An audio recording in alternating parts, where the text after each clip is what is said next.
비로 그러니까 엄마 심장이 왜 마비가 됐겠냐고. 모슬이년 때문에 열받아서 마비돼 버린 거잖아. 칼이 꽂힐 거예요. 칼이요? 아 물론 진짜 칼은 아니고요. 이혼할 거예요.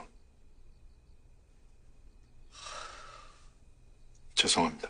Hai Sobat Jinggu, jumpa lagi dengan Blossom Official 19. Semoga Sobat sukses selalu. Cerita kelanjutan dari episode sebelumnya, di mana Yunwoo sedang dalam perjalanan pulang sambil mabuk dan bernyanyi.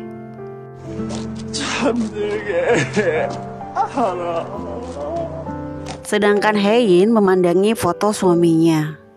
Keesokan paginya, Yunwoo kembali bertugas ke pengadilan. Dan rekan-rekan pengacaranya selalu bergosip tentang dirinya yang mengatakan kalau Yunwoo tidak mempunyai harga diri sebagai laki-laki dan pengacara. 빈지에서 사고친 친척도 뒤치다거리다고 다닌다잖아. Yang pekerjaannya selalu membereskan kekacauan masalah mertuanya dan keluarga mertuanya. Dia adalah aib bagi kita sebagai pengacara. Namun Yunwoo berusaha tidak terprovokasi dan tetap sabar.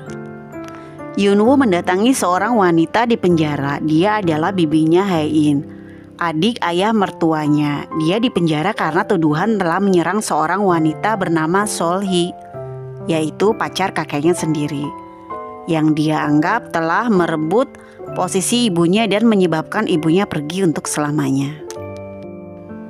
Sehingga pacar kakeknya terluka dan masuk rumah sakit. Dan juga bibinya Haein bercerita kalau dia sudah menikah 3 kali dengan berakhir perceraian. Dia tidak terima kalau siapa saja yang mencoba bercerai akan mendapatkan akibatnya dan akan menderita. 난 아무래도 나를 횡령으로 고발한 내부 고발자가 모슬이 그냥 같아서 머리채 잡은 건데. 그런 것도 죄가 되나? Yunwoo mencoba menenangkan dan mengatakan kepada bibinya jika ingin bercerai, bercerailah baik-baik bibi dengan tidak menimbulkan masalah apapun. Tetapi prinsip bibinya tidak bisa. Balas dendam adalah jalan yang terbaik. Itu adalah yang utama baginya dan menurutnya.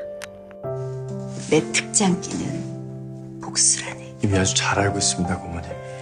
Dan bibinya meminta melepaskannya pada saat acara peringatan kepergian ibunya. Acara peringatan nenek dari keluarga Haein akan dimulai, di mana semuanya sedang bersiap-siap. Dan ini adalah pacar dari kakeknya Haein yang bernama Solhee, guys, yang diserang sama bibinya Haein tadi yang dipenjara. Ibunya Haein mengatakan kenapa tidak memakai hanbok. Acara akan segera dimulai. Kamu sudah 20 tahun bersama kami telah menganggapmu seperti keluarga. Dan dia menjawab, aku tidak bisa memakainya. 20년 넘게 한 집 사셨으면 가족이지. 가족이 별건가요? Nah guys, ini adalah kakeknya Haein sebagai pemilik utama dari perusahaan grup Queen. Solhee pacarnya menjawab, baik aku akan memakainya. Yang dimana membuat ibunya Haein terkejut dan jengkel kepadanya dan berkata dasar wanita licik. 안 입을 거야? 입어야죠, 회장님. Acara peringatan dimulai. Pada saat dimulai, datanglah bibinya Haein yang tadi dikeluarkan oleh Yunwoo dari penjara. Bibinya Haein membuat keributan dan marah besar kepada ayahnya dan bertanya kepada ayahnya kenapa membawa pacarnya di acara sakral peringatan ibunya. Dia tidak pantas di sini. 전년이 누군지 잊었어? 우리 엄마가 누구 때문에 죽었는데? Dan juga bibinya merasa kecewa karena dimasukkan ke penjara hanya karena menjambaknya saja.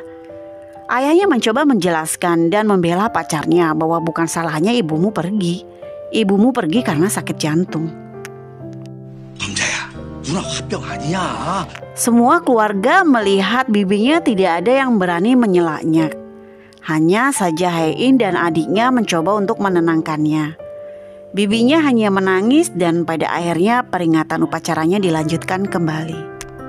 Di luar pun sedang kedatangan tamu yang sudah tidak datang selama 19 tahun, yaitu seorang putranya yang lain yang ingin menemui acara peringatan ibunya. Namun tidak mau masuk ke dalam karena ayahnya membencinya. Dan ini adalah para menantu laki-laki lainnya yang sedang membicarakan Yunwoo. Mereka merasa kasihan terhadap Yunwoo karena acara peringatan ini berbarengan dengan acara ulang tahun ayahnya yang ke-60. Sampai-sampai dia tidak bisa datang ke desanya untuk melihat ayahnya ulang tahun. Dan mereka mengatakan Yunwoo memiliki ayah mertua yang sangat mengerikan. 현우 형님은 오늘 아버지 생신이시래요. 그것도 환갑. Setelah acara peringatan selesai, ada salah satu pegawai menemui ayah mertuanya Yunwoo. Dia sudah bekerja selama puluhan tahun di Queen of Group. Dia datang untuk mengundurkan diri. Tetapi mertuanya Yunwoo tidak setuju untuk pengunduran dirinya. Tetapi pegawai itu sudah bulat dengan keputusannya. 사직서 제출하신 건 봤는데 나 진짜 수리 안 하고 싶어요. Sehingga dengan keputusannya tersebut membuat ayah mertua Yunwoo tidak suka dan memerintahkan kepada Yunwoo untuk melakukan hal-hal yang membuatnya malu dan rugi karena telah keluar dari perusahaan kita. Yunwoo sendiri bingung dan bertanya kepada mertuanya, "Ayah, kenapa kita harus melakukan hal-hal yang merugikan untuknya? Dia sudah mengabdi selama puluhan tahun. Kalau dia ingin keluar, kenapa tidak dibiarkan saja keluar dengan tenang?" Menurut Yunwoo. 그래도 함께한 세월이 긴데 그렇게까지 팔다리 다 자르는 게 Ayah mertuanya langsung berkata tidak akan ada yang bisa meninggalkan atau mengucapkan selamat tinggal kepada keluarga kita maupun perusahaan kita dengan tenang kalau dia sengaja meninggalkan kita tanpa seizin kita. Yunwoo langsung kaget mendengar mertuanya berkata seperti itu, membuatnya menjadi takut akan keinginannya bercerai. Itu berarti meninggalkan mereka. 동수칠 준비하던 놈들한테 경고하는 거야. Dia nanti juga akan mendapatkan hal yang sama seperti karyawan itu, keluar dengan tidak tenang, dipermalukan, dan menderita seterusnya. Yunwoo yang takut keluar ruangan dengan pelan-pelan. Keesokan paginya, Yunwoo langsung konseling dengan dokter kejiwaan karena pernikahannya ini membuat dia sangat tertekan dan depresi.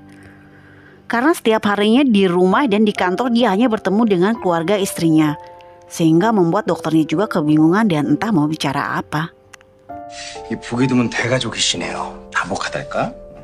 Yunwoo merasa diperdaya oleh istrinya karena mempercayai ucapannya saat akan menikah dulu. Istrinya berkata, "Percayalah padaku, aku tidak akan pernah membuatmu menangis." "Aku begitu bodoh, dokter." 내가 저 하나 보고 이 집을 와서 3년을 그 구박을 당했는데 Karena ingin mempunyai suami yang bisa membantu semua pekerjaan ayahnya. Yang aku rasakan sekarang bukanlah cinta, tapi aku membencinya sekarang, dokter. Aku membencinya, dokter. 근데 더 싫은 게 제 와이프예요. Ekspresi dokternya di sini kocak banget, guys. Dokter hanya berpesan bertahanlah ya, semangat. Dan wanita ini adalah Grace, pemilik spa langganan ibunya Hein. Dia juga biasa disebut sebagai mak comblang para putra-putri konglomerat. Dia mengatakan kepada temannya kalau Hein tidak mendengarkanku dan menikah dengan orang biasa-biasa waktu dulu. Dan sekarang kalau dia ingin menikah lagi, dia harus mendengarkanku. 내 말 안 듣고 지멋대로 결혼한 홍혜인이가 요즘 얼마나 후회 중인데? Namun pada saat di lift, Hein justru cuek dan acuh terhadapnya dan mengatakan hal-hal yang membuat Grace marah. Dan Grace sendiri menjadi tidak suka dan akan merencanakan sesuatu supaya pernikahannya bubar. Kemudian Grace menemui Yunwoo. Grace berpura-pura dan bercerita kalau dia mempunyai klien yang pergi karena kecelakaan. Putra-putrinya tidak akan mendapatkan warisan karena sebelum menikah sudah ada perjanjian pranikah. Yang dimana kalau dia sudah pergi, istri ataupun putra-putrinya tidak akan mendapatkan warisan apapun. 자식 돈은 조카한테 넘긴다. 근데 그 집에 아직 애가 없거든. Begitu juga sama dengan kamu pengacara Yunwoo. Istrimu juga sudah membuat surat wasiat. Pasti kamu tahu waktu kamu menikah dulu. Hein membuat perjanjian pranikah, masa kamu tidak tahu isinya? Bahwa Hein akan menyerahkan harta saham dan kekayaan yang lainnya hanya untuk grup Queen. 홍혜인 사장님도 결혼 전에 유언장 썼잖아요.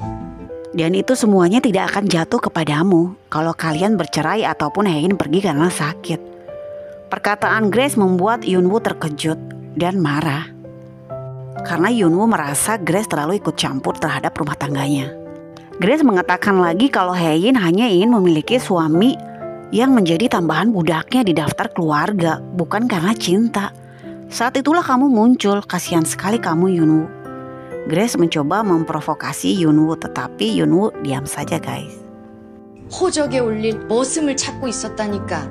근데 배 기사님이 Yunwoo bimbang dan kacau pikirannya. Setelah pulang kerja, Yunwoo bergegas pergi. Namun di lift bertemu dengan Hae-in istrinya. Hae-in mengajak bertemu, namun Yunwoo menjawabnya tidak mau. Aku tidak mau pergi denganmu lagi, kemanapun kamu ajak. Dan Yunwoo pergi. 왜냐면 나는 너랑 어디도 같이 안 갈 거니까. Yunwoo lalu pergi menemui ke desa orang tuanya untuk meminta maaf karena tidak bisa datang di acara ulang tahun ayahnya. Dan ini adalah ayahnya Yunwoo guys. Dia adalah kepala desa di desa tersebut. Dan ini adalah ibunya. Mereka seorang petani dan peternak. 내가 분명히 안 그래 했지? Yunwoo bahagia bertemu dengan mereka. Yunwoo makan masakan ibunya dengan lahapnya. Yunwoo merasa damai dan bahagia di sana. Dan ini adalah kakaknya Yunwoo. Dia memiliki salon di desa tersebut. Kemudian kakaknya dan kakak iparnya datang. Mereka berkumpul karena senang Yunwoo datang. Mereka berbincang-bincang. Lalu Yunwoo mengumumkan sesuatu, yaitu keinginannya untuk bercerai, yang dimana keluarganya terkejut dan tidak menginginkan itu terjadi. Karena banyak orang yang menginginkan menikah dengan konglomerat dan kamu terpilih. Kamu beruntung Yunwoo. 그래서 나 이혼하려고. 아버지, 엄마, 저 혜인이랑 이혼하려고 해요. Dan mereka tidak setuju semuanya kecuali ibunya yang melihat Yunwoo sepertinya sesak dengan pernikahannya.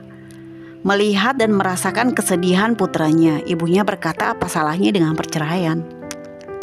Dan kakaknya tetap marah kalau sampai bercerai karena menurutnya kamu itu egois. Ibu menjual 30 sapi kita untuk kita bisa ke Seoul dan menghadiri pernikahan kamu dan biaya pernikahan kamu. Sekarang kamu mau bercerai. Kakaknya geram sama Yunwoo guys.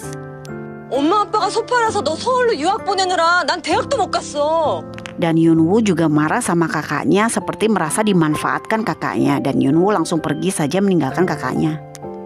Setelah kembali ke rumah, Yunwoo merenung lagi dan mengambil kertas perceraiannya dan akan masuk ke ruangan Hae-in istrinya. Pada saat masuk, mereka sama-sama berkata akan ada yang ingin dibicarakan. Yunwoo mengalah dan menjawab, kamu duluan saja ingin berkata apa? 나도 할 말 있으니까 나부터 하겠다고. 먼저 해. Lalu Hae-in berkata, aku sekarat dan waktuku hanya 3 bulan. Itu membuat Yunwoo terkejut dan syok. 죽는데 3달 정도 남았대. Tadi waktu di lift aku ingin mengajakmu ke dokter dan dokter mengatakan itu kepada aku. Baiklah, sekarang apa yang ingin kamu katakan? Dan Hae-in menghampiri Yunwoo. Yunwoo dengan gugupnya dan menyembunyikan lagi kertas yang akan diberikan kepada Hae-in dan berkata terpatah-patah, aku hanya ingin meminta maaf karena perbuatanku selama ini. Dan untuk seterusnya, aku akan memperlakukanmu dengan baik. 앞으로는 그런 일 없을 거다. 내가 진짜 잘하겠다. 난 Yunwoo matanya berkaca-kaca menahan tangis.